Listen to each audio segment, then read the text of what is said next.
رمضان المبارک کا آخری عشرہ جہنم سے نجات کا یہ عشرہ ہے۔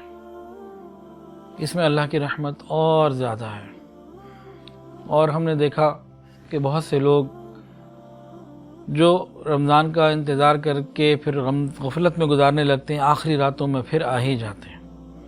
طاق راتوں میں تو بالخصوص وہ مساجد میں، محافل میں، مجالس میں پہنچ ہی جاتے ہیں۔ یہ خصوصی طور پر اللہ کی رحمت کا عشرہ ہے۔ رحمت کے مہینے کے اندر ایک اور موقع اللہ نے ہمیں دے دیا۔ یہ طاق راتیں بہت اللہ کا انعام ہے، تو آئیے ہم ان کو اچھا گزارنے کا ارادہ کریں۔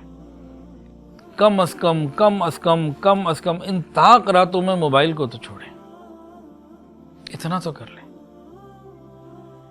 اور ان طاق راتوں میں جتنا ممکن ہو سکے، ایک تو وہ خوش نصیب ہے نا جو 10 دن کے لیے اعتکاف میں بیٹھ گئے، اللہ مبارک کرے، اللہ قبول فرمائے، ساری دنیا کو چھوڑ کر اللہ کے در پر آ کے بیٹھ گئے، ان کے لیے تو رحمت کے دروازے کھلے ہی ہوئے۔ لیکن جو لوگ نہیں بیٹھ سکے اعتکاف میں، کچھ تو وقت اعتکاف میں گزارے، نفلی اعتکاف کی نیت سے کچھ وقت تو گزارے۔ اگر ممکن ہو کسی کے لیے اپنے آفس سے، اپنے بزنس سے، اپنی جاب سے واپس آئے، رات مسجد میں گزارے، صبح گھر میں جا کے تیاری وغیرہ کر کے آفس چلا جائے۔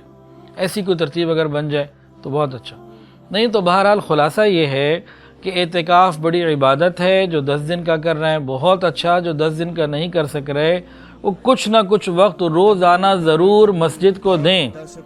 مغرب سے عشاء کا اعتکاف بھی اللہ تعالیٰ کو بہت قبول، بہت قبول، تو ہم اس کے لیے فکر مند ہوں۔ اور یہ جو رمضان کا مہینہ چلا جائے گا، یہ جانے والا ہے، پہلے بھی آیا اور چلا گیا۔ ہمیں یہ غور کرنا ہے کہ ہماری مغفرت ہو گئی کہ نہیں ہو گئی۔ ایک صحابی غالباً حضرت عبداللہ ابن مسعود رضی اللہ تعالیٰ عنہ، وہ فرماتے تھے،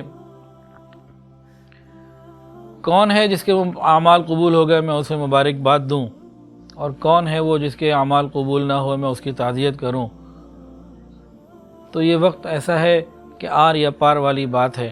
عید کا دن کچھ لوگوں کے لیے خوشی کا دن ہوگا کہ مغفرت ہو چکی ہوگی، کچھ کے لیے وعید کا دن ہوگا کہ پکڑ میں آ چکے ہوں گے۔ اللہ تعالیٰ ہمیں صحیح رمضان کو گزار کر توبہ کی بھی توفیق عطا فرمائے۔ اگلے آنے والے سال میں ہم پورا ارادہ کریں، اے اللہ ہم اگلے سال کو بہت اچھا گزاریں گے، اعمال میں ترقی کے ساتھ گزاریں گے، انشاءاللہ العزیز ہمارے یہ معاملات اچھے ہو جائیں گے۔ اور عید کا دن یہ تو خوشیوں کا دن ہے، عید کا دن نافرمانی کا دن نہیں، عید کا دن اللہ سے مانگنے کا دن ہے۔ حدیث میں بات موجود ہے، عید کے دن بندہ جو اللہ سے مانگتا ہے اللہ تعالیٰ عطا فرما دیتے ہیں۔ آخرت کے بارے میں ہم خوب مانگیں اللہ سے، اللہ اپنا دیدار عطا فرما اور ان روزوں کو قبول فرما۔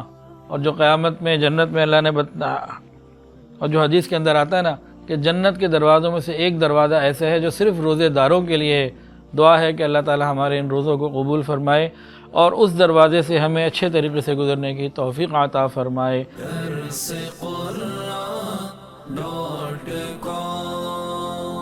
www.darsequran.com